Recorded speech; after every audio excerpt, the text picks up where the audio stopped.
Hamilton's Friday long runs at Zandvoort told a story of promise. His SF25 finally rotated cleanly through the mid-speed corners, and the telemetry sheets showed stability under braking that had been missing all season. Rear ride height was locked at 58mm, differential preload tuned to a precise 85 Newton meters, settings that allowed Hamilton to lean on the car, trust the rear axle, and commit with confidence. For the first time since leaving Mercedes, he told Riccardo Adami that the car felt predictable. But overnight, something changed. On Saturday morning, Hamilton turned into Tarzan Corner and instantly felt the difference. Rear stability had vanished. The balance maps revealed a ride height shift to 62mm, while the preload had been dialed back to 75 Newton meters. On paper, it should have offered more rotation. In reality, it created snap oversteer on corner entry and nervous exits when torque unloaded. Every lap was a correction, every braking zone a gamble. The lap time delta, nearly 3/10 lost in Sector 1 alone, confirmed his instinct. The psychological toll was immediate. A driver who builds rhythm from reference points suddenly couldn't rely on them. Braking markers blurred into guesswork. Mid-corner trust became survival driving. Even more corrosive was the silence. Hamilton hadn't authorized these changes, nor had Adami. Somewhere between Maranello's Central Performance Group and the Zandvoort garage, authority had shifted away from the cockpit. This wasn't just a car out of balance. It was a breach of trust. And in Formula One, trust between driver and engineer is sacred. When that chain is broken, the stopwatch is merciless. But here's the question that lit up the paddock. If Hamilton's setup was altered against his will, why did Charles Leclerc's SF25 remain untouched? The contrast couldn't have been sharper. While Hamilton fought an unpredictable rear end through Zandvoort's banked corners, Charles Leclerc's SF25 looked planted, almost serene. His ride height remained at 58mm. His differential preload was exactly where he'd left it on Friday evening, 85 Newton meters. The lap charts told the story. Leclerc gained 0.2 in Sector 2 compared to Hamilton, not because of driver brilliance, but because his car hadn't been touched. That discrepancy spread through the paddock like wildfire. Was it favoritism? Some insiders suggested it was strategic triage. Ferrari's Central Performance Group had pushed an aggressive setup on Hamilton's car, hoping to unlock peak speed, while preserving Leclerc's baseline as the safe bet. Others whispered about something darker, that Ferrari's remote simulations were effectively running a control test, using Hamilton's car as the experimental lab rat, while Leclerc raced the proven package. Whatever the motive, the optics were brutal. Hamilton, a 7-time world champion, stripped of his setup authority. Leclerc, Ferrari's long-term bet, left untouched and stable. The split reinforced an uncomfortable truth. In the battle between simulation and instinct, only one driver was being forced to yield. And here's the deeper tension. Ferrari's Central Performance Group wasn't trackside. They operated from Maranello, hundreds of kilometers away, feeding instructions through data streams and algorithms. On paper, this group was designed to enhance decision-making, with simulations of tyre degradation curves and aero load predictions. In practice, they were wielding veto power over the man in the cockpit. Hamilton's sector deltas told the cost. Across qualifying, he lost 0.4 to Leclerc in the high-speed sweeps of Sector 2. 0.4 is the difference between starting on the second row or being swallowed in the midfield. And for Hamilton, every lost grid slot tightened the noose around Ferrari's championship ambitions. Yet the paddock's most pointed question wasn't about pace, it was about power. Who really decides Ferrari's setup philosophy? The world champion in the cockpit, or an algorithm running in Maranello? Riccardo Adami is not the kind of engineer who seeks headlines. Across his years with Sebastian Vettel and later Charles Leclerc, his strength has been quiet precision, the tactical mind who translates feedback into lap time. But after Zandvoort, Adami broke character. He confirmed what Hamilton had suspected but could not prove. The SF25 had been altered overnight without his or the driver's approval. The leaked internal documents were damning. They showed 2 manual overrides issued from Maranello's Central Performance Group, one shifting rear ride height from 58 to 62mm, another reducing differential preload from 85 to 75 Newton meters. To a casual observer, these are small tweaks, but in Formula One, A 4mm ride height change can alter downforce balance by as much as 3%, while a 10Nm preload swing can destabilize torque delivery on corner exits. The result wasn't just theoretical. Hamilton's car was visibly nervous, his Sector 1 braking zone corrections captured on every onboard replay. Adami's tone wasn't emotional, it was clinical. He explained that such changes violated Ferrari's standard operating protocol, where setup adjustments require driver sign-off. Trust is the first component of performance, he told colleagues, and trust had been broken. By confirming the unauthorized intervention, Adami forced the issue out of the garage and into the open paddock. The fallout was immediate. Some analysts framed it as Ferrari's growing pains in integrating simulation-led decision-making. Others saw it as a direct challenge to team hierarchy. If an engineer of Adami's seniority felt bypassed, what did that say about Ferrari's chain of command? For Hamilton, the revelation cut deeper than any lost tenth. In Mercedes, he had spent years building a partnership with Peter Bonington, where every adjustment was collaborative, every risk calculated together. At Ferrari, he now faced the possibility that unseen hands could overrule both driver and engineer overnight. And the cliffhanger question that now hangs over Maranello. If Adami could no longer guarantee authority over Hamilton's car, who actually controlled the SF25 on race day? At Ferrari, authority is supposed to flow through a clear chain of command. The driver feeds sensations, the race engineer translates them into numbers, and the team principal sets the strategic framework. But Zandvoort exposed a shadow hierarchy. The central performance group in Maranello, operating hundreds of kilometers away, had not just suggested changes, they had implemented them directly. For team principal Frédéric Vasseur, the optics were devastating.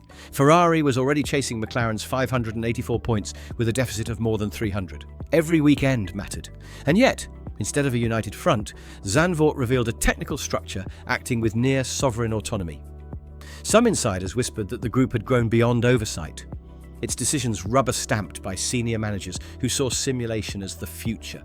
Others went further, calling it technical sabotage, not against Ferrari itself, but against one driver in particular. Hamilton's camp noted the asymmetry. His car had been intervened upon. Leclerc's had not. In a sport where 2/10 can mean the difference between a podium and anonymity, that distinction looked like favoritism. Even if the intent was pure optimization, the perception was poisonous. And in Formula One, perception often matters as much as reality. The numbers told their own story. Hamilton's average sector two-time in qualifying was 23.8 seconds, 3/10 slower than Friday simulations. Leclerc's remained stable at 23.5, almost identical to his baseline. The statistical consistency suggested that one driver's feedback had been respected, the others overridden. For Hamilton, the implications stretched beyond lap times. This was about trust, legacy, and control. He hadn't joined Ferrari to become a guinea pig for algorithms. He came to chase an 8th world championship. And if Ferrari's own structures were undermining that mission, then the problem wasn't just technical, it was cultural. The paddock's forward-looking question was simple. Would Vasseur rein in the group and reassert authority, or was Ferrari already too divided to present a unified title challenge? When word of the unauthorized changes leaked beyond Ferrari's garage, rival teams didn't waste a second. At McLaren, engineers privately remarked that no driver wins a championship when the car isn't theirs to trust. Red Bull, ever opportunistic, pointed to it as proof that Ferrari's structure lacked unity compared to their tightly aligned technical core. Even Mercedes, Hamilton's former home, quietly noted that while simulations are invaluable, they never override the cockpit without collaboration. The comparisons to Ferrari's golden Schumacher era came quickly. Back then, every voice, Ross Brawn, Rory Byrne, Jean Todt, Michael Schumacher, was aligned around a single principle. The car was built around the driver. No remote committee, no override from Maranello, no fractures of authority. The symmetry between man and machine produced 5 consecutive championships. At Zandvoort in 2025, the opposite was on display, a team split between instinct and simulation, cockpit and computer. The numbers amplified the embarrassment. Hamilton's average qualifying gap to Leclerc this season had been 0.09 seconds, razor thin. At Zandvoort, it ballooned to 0.41 seconds, his largest deficit since joining Ferrari. On paper, that gap was enough to drop Hamilton from a front-row fight to the wrong side of Q3 traffic. In championship terms, it meant sacrificing as many as 8 points to McLaren, points that could decide whether Ferrari finished second or third in the constructors. For neutral observers, the issue was less about pace and more about principle. If a 7-time world champion could be overridden without explanation, what message did that send to younger drivers in the system? If Ferrari was gambling its title hopes on simulations that contradicted real-world feedback, how could they claim to be the team of destiny rather than a laboratory of uncertainty? And the question every rival strategist now asked, behind closed doors, was Ferrari's fracture a temporary misstep, or the opening symptom of a structural decline that could define the next era of Formula One? Every technical drama in Formula One ultimately filters through the same lens, the points table. Going into Zandvoort, Ferrari sat on 260 points, clinging to second in the constructors' standings. McLaren, resurgent and relentless, had already amassed 584. Mercedes trailed just 12 points behind Ferrari, with 248. The margins weren't academic, they were existential. Finishing third instead of second could mean tens of millions in prize money and, more critically, the perception of progress versus decline. Hamilton's compromised car turned those margins into wounds. His qualifying deficit left him mired in traffic, where Zandvoort's narrow banking magnified every mistake. Instead of fighting for a podium, he scraped home for minor points. The net swing? 6 points lost to McLaren, 3 points lost to Mercedes. On a weekend, Ferrari had circled as a chance to claw back ground. They slipped further into danger. The driver standings told an equally sobering story. Hamilton entered the weekend just 14 points adrift of Leclerc.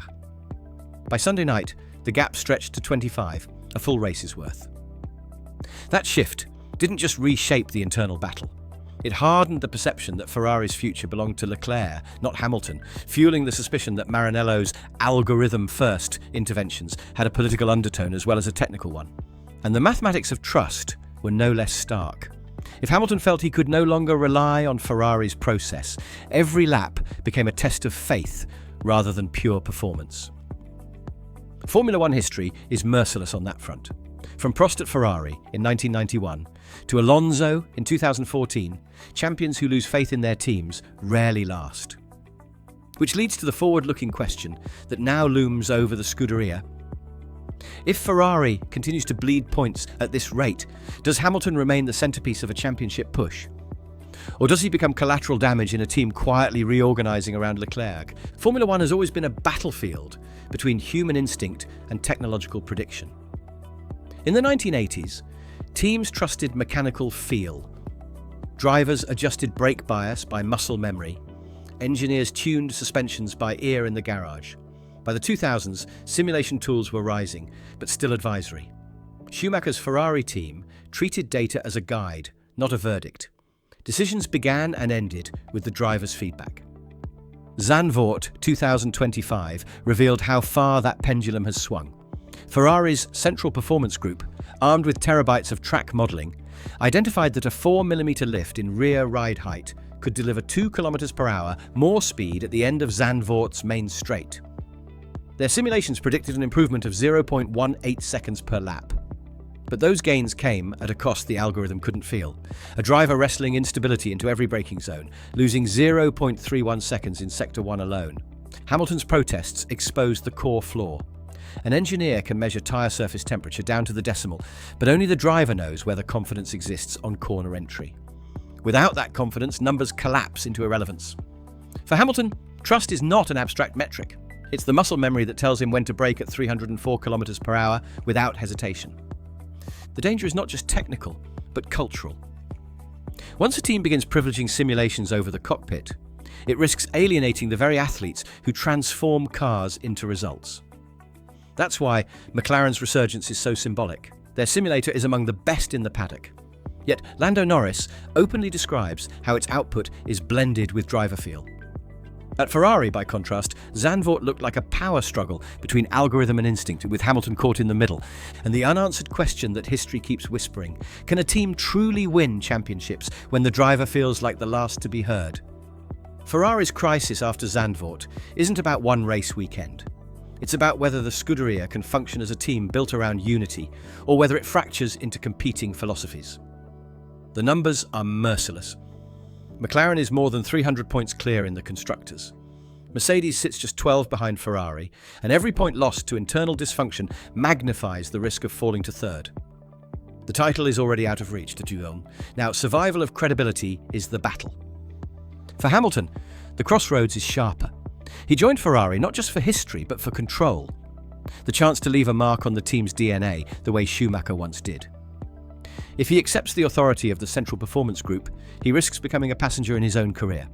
If he confronts it, he risks deepening political divides at Maranello. Either choice shapes not just his season, but his legacy. Internally, Vasseur faces a decision of equal magnitude: reign in the group, return authority to the cockpit, and rebuild unity, or allow the simulations to dictate direction at the risk of alienating the most experienced driver in Formula One history. Ferrari cannot afford both approaches. The warning signs are clear. When Prost left Ferrari in 1991, it wasn't just because of a bad car. It was because he felt unheard. When Alonso departed in 2014, it wasn't just about pace, it was about politics. History shows that when Ferrari loses its champion's trust, the consequences last for years. Which leaves the defining forward hook. Has Zandvoort exposed a temporary miscalculation? Or has it revealed an institutional fault line that could cost Ferrari not only Hamilton's faith, but its place among the sport's true contenders? Ferrari's Zandvoort weekend revealed more than a setup mistake. It exposed the fragility of a structure where data and authority no longer align. Hamilton's car was altered by 4 millimeters at the rear. His differential preload reduced by 10 Newton meters, and the outcome was predictable. 3/10 lost per sector, 6 points handed away, and a champion left questioning who truly controls his machine.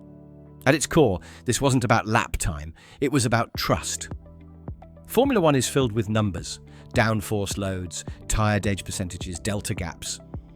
But the number that decides championships is confidence. Confidence that when a driver brakes at 304 km/h into Tarzan corner, the car will do exactly what he and his engineer agreed upon. Strip away that certainty, and the stopwatch punishes mercilessly. Ferrari now stands at a crossroads.